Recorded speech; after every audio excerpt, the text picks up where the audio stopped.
Y hay una cosa que es brutal y lo leo tal cual. Pone, Friedman era ya un anciano cuando se produjo la inundación de Nueva Orleans en 2005, pero también vio una oportunidad. Y esto es citado del Wall Street Journal. Literal, dijo, la mejor parte, la mayor parte de las escuelas en New Orleans están en ruinas. Esto es una tragedia. También A raíz del, entiendo, del... de lo que ocurrió en Nueva Orleans en 2005. Ok. Y él escribió en ese momento, la mayor parte de las escuelas en Nueva Orleans están en ruinas. Esto es una tragedia.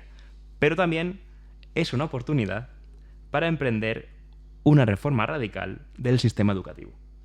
Por tanto, ya estamos viendo cómo estos grandes pensadores que luego tienen intereses privados, porque evidentemente no somos tontos, vivimos en una sociedad, en una desgracia pública, en el sentido de que ha sido una desgracia de todos, ¿cómo puedes ver que lo público, al estar totalmente destruido y saber que va a haber una reacción mucho más lenta, tú de forma privada te puedes aprovechar de eso y puedes intervenir ahí directamente? Claro, si toda una región ha estado totalmente destruida y tú tienes un capital suficiente para meterte ahí y, y plantear una alternativa privada, claro, le puedes sacar mucho rédito.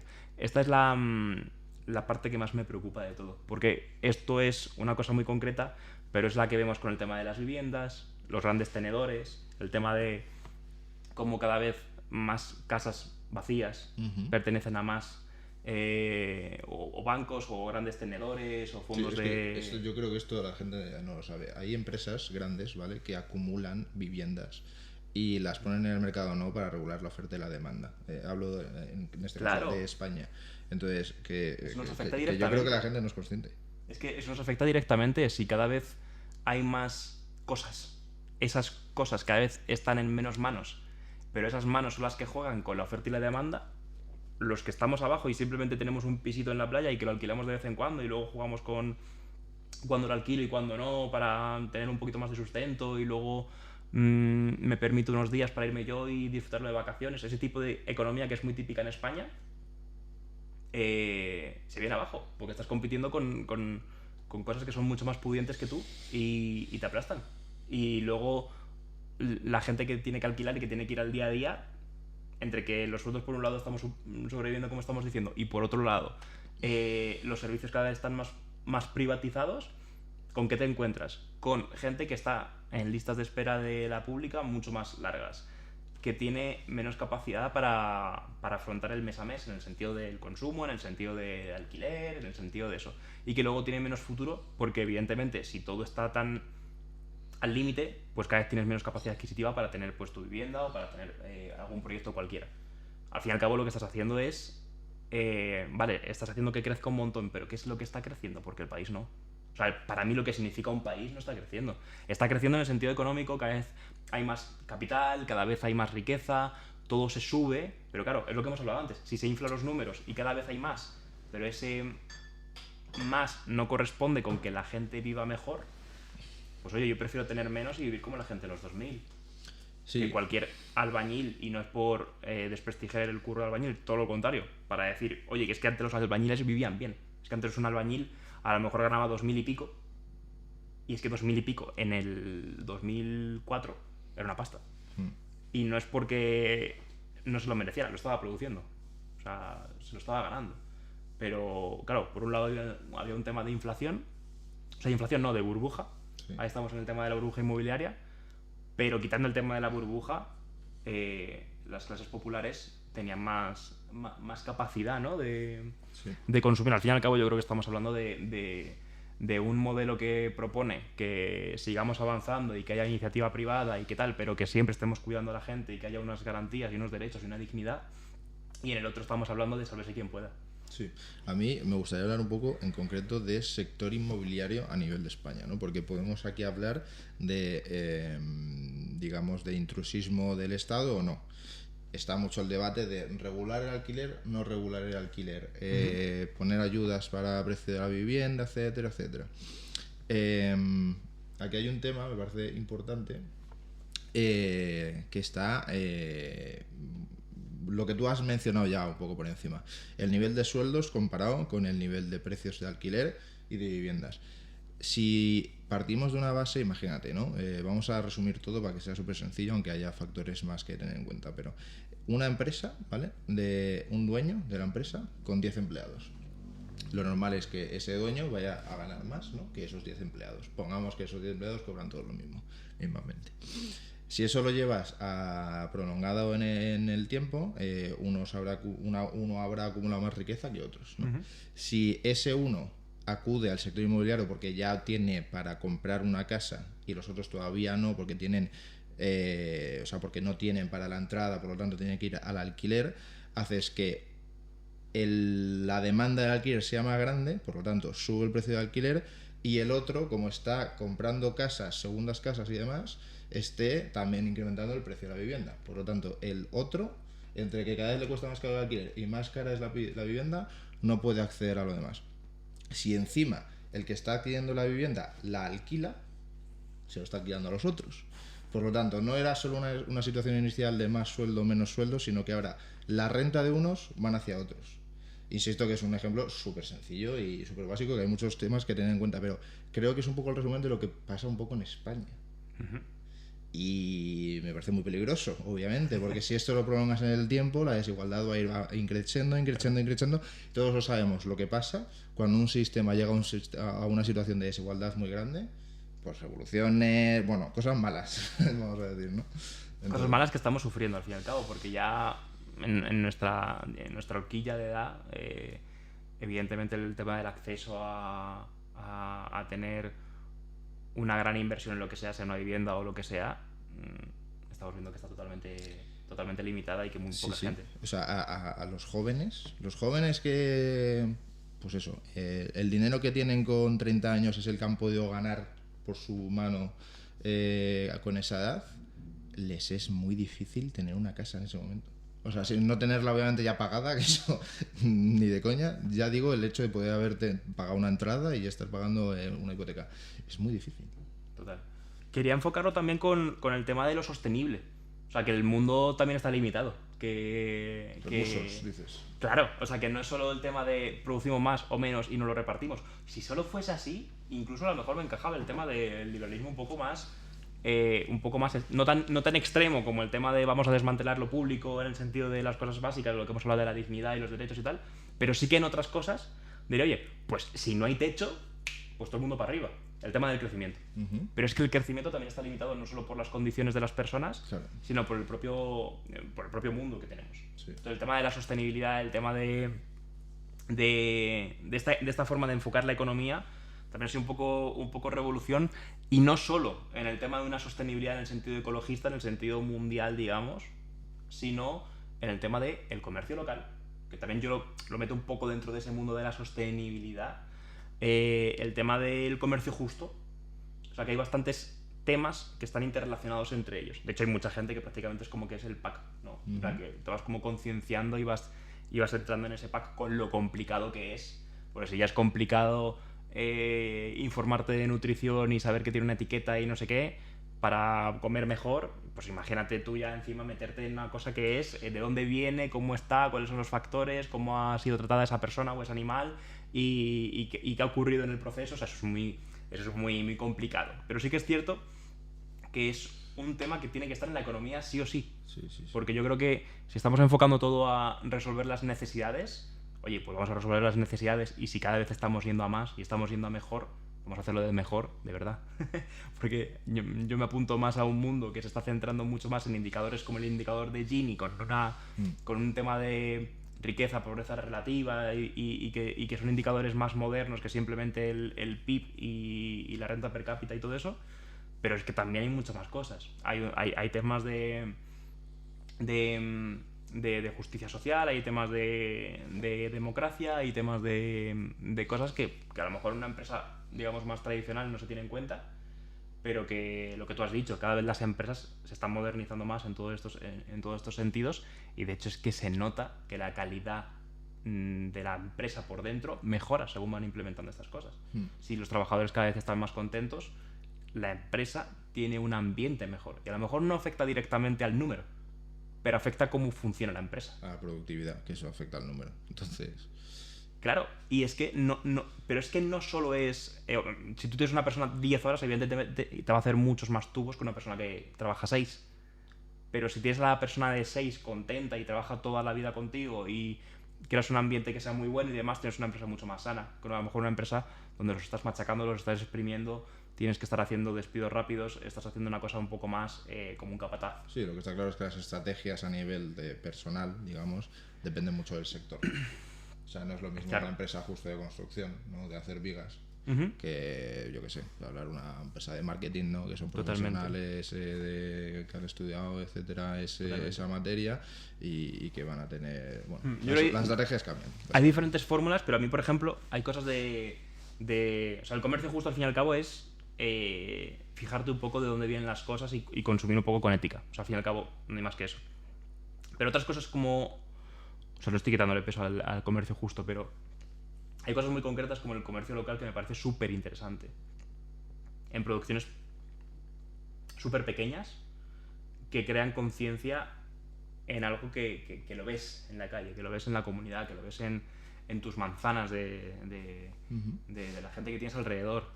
Yo conozco gente que solo compra fruta que ha sido producida por gente 50 kilómetros a la redonda y se va a mercados. Y eso yo creo que también es mucho más rico para el propio consumidor. O sea, no es lo mismo que tú te vayas a un hipermercado y estés comprando todos los productos porque solo tienes un rato del domingo por la tarde para ir por ahí y pegarte como todo el apretón de coger todo para la semana, para las 2 semanas o lo que sea, que te puedas permitir tener un poquito más de tiempo libre, irte a un mercado, curiosear y que encima se Pagarlo. y claro, Es que... claro, pero Sí, es que esto es justo la economía, ¿no? Al fin y al cabo estamos hablando de esto, que si estamos tirando solo a grandes grupos, a grandes empresas y demás, al fin y al cabo, cada vez, ¿qué ocurre? Pues que tenemos menos mercado local, que tenemos menos cositas y que luego son muy interesantes. Pero es que en cualquier cosa, tú cuando vas a un mercado te encuentras perlas, te encuentras cosas que no te vas a encontrar en una, Es que yo en creo una que gran plataforma. yo creo que el futuro del mercado local es la especialidad. O sea, ya solo subsisten las tiendas que son muy concretas, ¿no? Por ejemplo, las zapaterías, por así decirlo. Claro. Y luego las cosas que son comunes las estamos perdiendo, pero porque nos está dando la gana. Porque realmente tú cuando te vas yo qué sé, a comprarte perfumes, si te vas a una línea, en plan a una cadena de tal, siempre va a tener un catálogo parecido al que tienen en todos los lados, ¿no? En plan, como está muy estandarizado. Y luego te vas a un lugar que es de un mercadillo o te vas a otra perfumería, pero que no es una gran cadena y tiene otros productos, porque tiene otros contactos. Entonces, perdemos bastante en diversidad y en riqueza. Sí, Si sí. tú te vas siempre al mismo supermercado, No sé si el ejemplo es Amazon al final.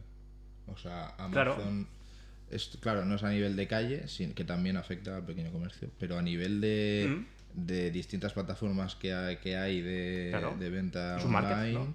Claro, es online, pero es un market al fin y al cabo. Eso es, eso es. Y la conciencia del acercarte al puesto y pillar las cosas y eso, la fruta, es que cualquier cosa que sea fresca, cualquier cosa que sea diferente, la tienda de componentes, tema de tecnología, o sea, es que en todo te vas a encontrar pequeñas perlas, personal que te atiende de una forma mucho más cercana, o sea, que son muchas cosas que afectan a la calidad. Lo bueno que tienes en grandes, ¿no? En grandes corporaciones, en grandes empresas, en grandes cadenas, es que tienes más o menos estándares. Ya sea un restaurante, ya sea un no sé qué. Pero es que, y lo que mola irte a un bareto de esquina y que te sorprenda, es que eso no hay forma que pueda competir lo Claro, grande. justo. De hecho, yo lo diría en el sentido de, por ejemplo, las grandes cadenas a nivel de alimentación creo que tienen yo creo que tienen su fecha de caducidad, no que vayan a desaparecer, pero que vamos viendo una evolución al hecho de que la gente que antes siempre iba, si quería hamburguesa, McDonald's, Burger King, si quería X, tal cual, ahora como sé que se va diversificando y la gente quiere cambiar. Pero, por ejemplo, a nivel de supermercado, eso creo que no, que su futuro es el hecho de que pocas plataformas como Mercadona, Carrefour, tal, se mantengan. Y los grandes almacenes, ¿no? Que ya no solo compras comida, sino que compras todo. Sí, porque es que a la gente le aporta mucho, por eso tiene tanto éxito. Es que le aporta mucho el solo ir a un sitio y tenerlo todo. Y eso me aporta a mí mismo, o sea, es que no hay que negarlo. A mí lo que me encantaría, o sea, no me voy a poner en contra de eso porque es que le veo la utilidad, entiendo que triunfe, aunque haya afectado a pequeños mercados. Lo que me gustaría es que en un futuro evolucione lo que tú estabas hablando a una sostenibilidad. Me pone un poco nervioso, aunque yo luego cojo y compro. Claro. Pero me pone un poco nervioso entrar en un supermercado todo el plástico. O sea, ves rollo croissants en una bolsa de plástico y cada croissant en una bolsa de plástico. O sea, estoy seguro que habrá cosas que es necesario envolverlas en plástico.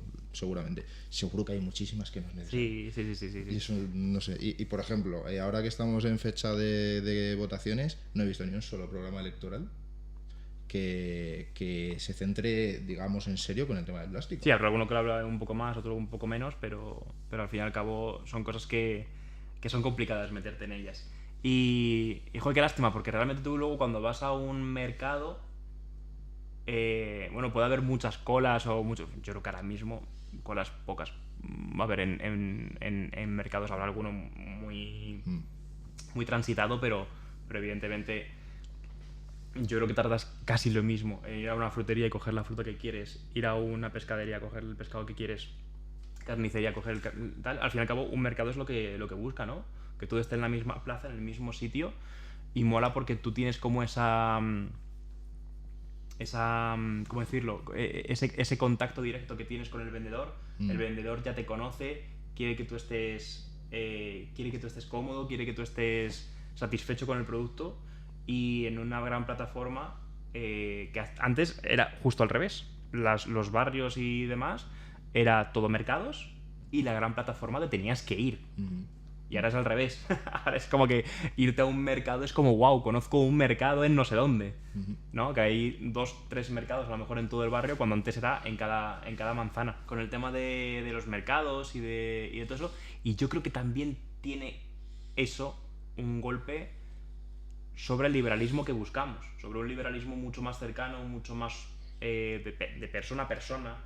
Y que cuando hablamos de liberalismo y demás, no se puede quedar solo encerrado en eso de los grandes tenedores y de las grandes riquezas acumulando cada vez más. O sea, yo creo que, igual que en el tema de los derechos, en el tema de la dignidad humana, en todos estos temas que son tan importantes, la sostenibilidad, la justicia social, todo esto que se habla y suena muy grande porque lo es, yo creo que en el tema de la libertad también tenemos que entender que tenemos nuestra libertad.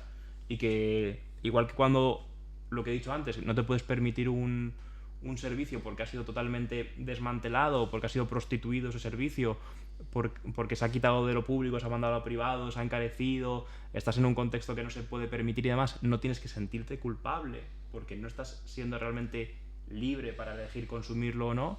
Hay otras cosas que sí que tenemos que reivindicar de esa libertad individual, y yo creo que ahí en el tema de tú como consumidor, por ejemplo, tenemos mucho que decir, que no es simplemente el que produce, sino que también es el que consume, ¿no? Sí. Y entonces, ahora quería hablar de lo bueno que tiene el liberalismo. O sea, lo que yo veo bueno de ser libres a nivel económico, que es la libertad. Obviamente. Entendiendo que eso te hace ser crítico, porque si todo es lo mismo y todo está... si todos tenemos que ir al mismo sitio a coger las mismas cosas, es lo que hay y punto. Si todo fuese un gran almacén de un sector público, solo hubiese un tipo de hipermercado y se coge lo que hay y siempre es el mismo tipo de fresa, el mismo tipo de producto, etcétera, sería un poco mierda, la verdad. Y eso, evidentemente, hemos visto proyectos que han fomentado eso y que el reparto de la riqueza sea de esa forma. Entonces yo creo que aquí el tema de reivindicar la libertad, por ejemplo, es súper importante, y eso te hace ser crítico en el sentido de tener espíritu crítico. Igual que lo he hablado de una fresa, te lo llevo a cualquier cosa que tenga que ver de actividad económica, y por tanto es una actividad que haces tú con tu vida. No olvidemos que la economía es el tema de nuestras necesidades. O sea, que no es simplemente un número y el llegar a fin de mes. Hay muchas más cosas. Es el día a día, es lo que hacemos. Es el elegir si coger un autobús o coger un coche, e ir a un restaurante o pillarte una cosa y quedarte en un parquecito. Afecta un montón a cómo tú vives tu vida. Por tanto, yo creo que eso de ser cada vez más libres te lleva también a evitar pensamientos demasiado colectivos. Demasiado. O sea, tener un pensamiento colectivo es bueno, tener empatía con el vecino y demás es bueno. Pero cuando ya te llevan, por ejemplo, como puede ser en países asiáticos que siguen teniendo un pensamiento más gregario, es mucho más complicado ese tipo de capitalismo. De hecho, suelen ser mucho más agresivos y mucho más concentrados en el tema de la riqueza, en el tema de cómo funciona a nivel de empresa. Podemos poner ejemplos como China, con esa mezcla que ha habido entre el maoísmo y el capitalismo tan salvaje que han desarrollado. Podemos hablar con el tema de Japón, que hay ciertas cosas que sí que son mucho más cuidadosos y avanzados, pero en otras no podríamos soportar ese nivel de vida. Y yo creo que aquí, por ejemplo, en la parte más occidental, tenemos un nivel de libertad. Lo que tú has dicho de esto puede llevar a una revolución, es un pensamiento súper bueno. O sea, es decir, o esto para, o nosotros nos lanzamos. Y decirlo simplemente en un podcast, yo creo que es una cosa que es totalmente impensable en una persona que tiene un pensamiento tan colectivista. Sí. O sea que yo creo que también ser libres en el sentido económico nos proporciona esto. O sea, tener la conciencia de que tú puedes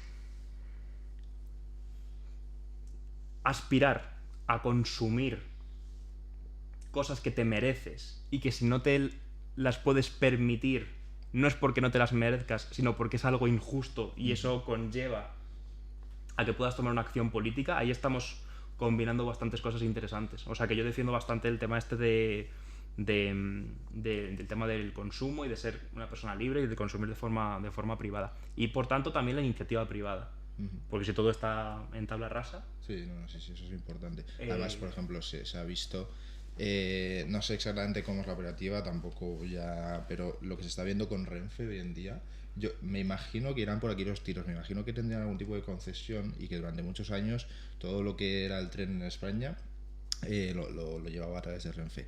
Había llegado a una situación de precios, era absurda. Ahora que están empezando a salir nuevas empresas a hacerle competencia, que yo creo que será por eso, porque de repente han entrado, será porque ha terminado una fecha que había pactado, lo que sea. Claro. Y está empezando a los precios, ya te puedes ir a Málaga o lo que sea, de una manera razonable, no como antes. Entonces ahí es muy importante que en todo lo que no sea relacionado con derechos fundamentales y demás, no debería haber trabas al capital privado, no debería haber trabas a la iniciativa privada.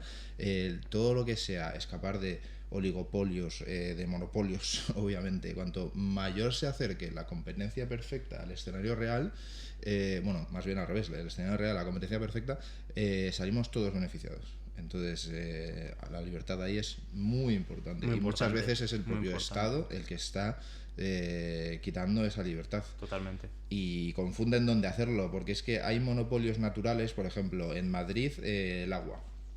¿No sería eficiente que hubiera competencia de empresas que llevaran lo que es el canal de Isabel II? Ahí no tiene sentido. Ahí necesitas un monopolio natural, pero... Sí, porque todo el mundo quiere el mismo agua. Claro, o sea, fuera de esos sectores, digamos, tienes que fomentar la iniciativa privada. Sí, pero ahí hablamos, ¿no? De que es más un poco el tema político, el cómo se ha gestionado o demás, a que realmente sea un problema de si es público o es privado. Porque, por ejemplo, hay iniciativas justo con transporte que tienen una inyección pública que son muy buenas, como puede ser... abaratar costes a gente más joven o gente más anciana. O sea, hay cosas que te favorecen el consumo y por tanto haces que gente que jamás pensaría en consumir eso lo haga y por tanto mejoras no solo su calidad de vida, sino que encima estás fomentando el consumo y viceversa. Cosas como, por ejemplo, tú has dicho, el agua, sí, el agua funciona estupendamente en Madrid, pero por ejemplo, las empresas energéticas que han sido privatizadas, que al fin y al cabo lo que intentamos es que esto se ilumine y cada vez está más privatizado, se suben más los precios y cada vez se busca más eso. Entonces ahí, claro, que depende mucho de cómo se haya gestionado cada una de las cosas. Eso creo que debería ser otro monopolio natural. Ahí está. Entonces yo creo que en el tema este del Estado y el liberalismo, yo creo que tenemos un poco aquí, más que un versus, tenemos un poco más un punto de vista bastante socialdemócrata. Bastante... Por un lado tenemos la parte social y luego la parte demócrata sería un poco más en el sentido de que todos participamos y por tanto ese todos ya no se ve desde un punto de vista de un bloque, de un colectivo, sino como un todos como seres individuales. Yo creo que ese sería un poco el tema. Y nada, quería hablar simplemente de una cosita más, que es el tema de la economía del bien común. Es una cosa que me llamó mucho la atención hace muchos años y es una teoría que te propone que cambien los indicadores, pero que el liberalismo sea el mismo. Y me parece brutal. O sea, me parece brutal. Básicamente es cambiar el enfoque y decir, oye, el problema no es el liberalismo, por tanto nos vayamos a una economía centralizada, sino cómo lo estamos midiendo, sino el cómo lo medimos. Y de todas las cosas que se proponen, porque se proponen cosas hasta en el sentido de gestión política local y demás, o sea, que también se proponen como muchas cosas.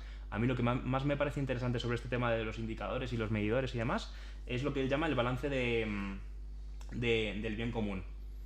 Y entonces te pone puntos y te dice, oye, en vez de basarse en lo que hemos hablado antes, PIB, etcétera, etcétera, pues la empresa va a tener unos medidores, hay tablas, hay números, evidentemente no voy a poner a hablar de eso, pero es decir, oye, se va a marcar por dignidad, justicia social, sostenibilidad, democracia, solidaridad. Entonces, por ejemplo, solidaridad, evitamos la plusvalía.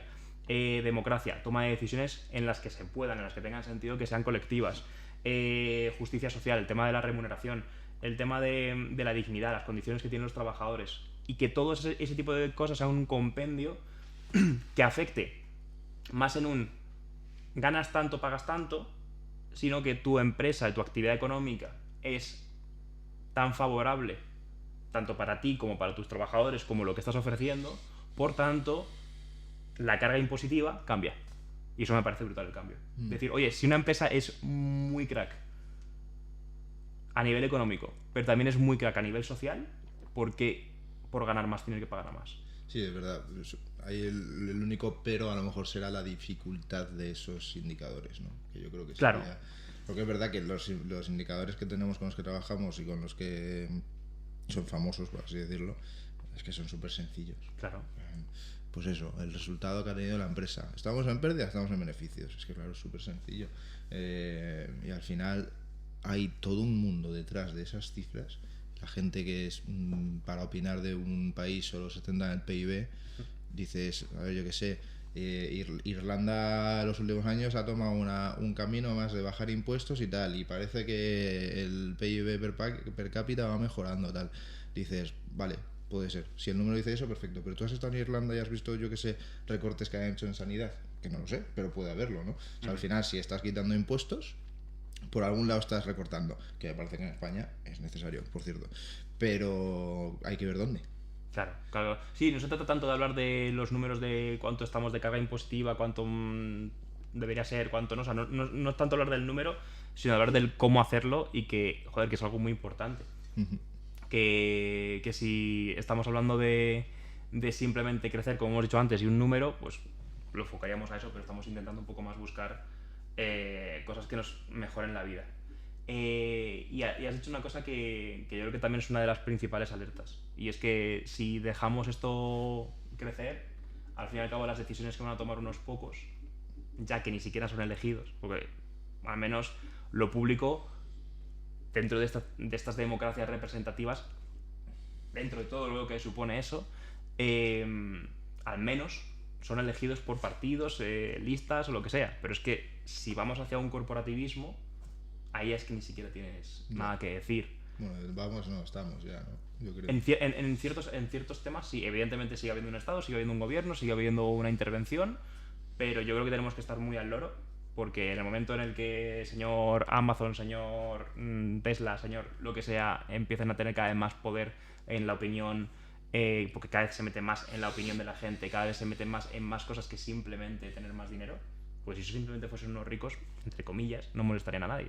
Bueno, pero sí, si cada vez quieren tener más influencia, ahí sí que estamos bastante en riesgo. Así que cuidado con la economía, que no son solo números, que igual el que tiene muchos números un día dice, oye, pues no me apetece que toda esta ciudad haga algo. Y puede, ¿no? Y podemos caer en ese tipo de cyberpunk. Claro, es que cuando la economía son solo números, pero ese número del que estamos hablando es el dinero y sabemos que el poder en el mundo lo tiene el dinero, Claro. es que estás jugando como un arma de doble filo. Así que tenemos que cargarnos el mito del dinero. Con lo complicado que es eso.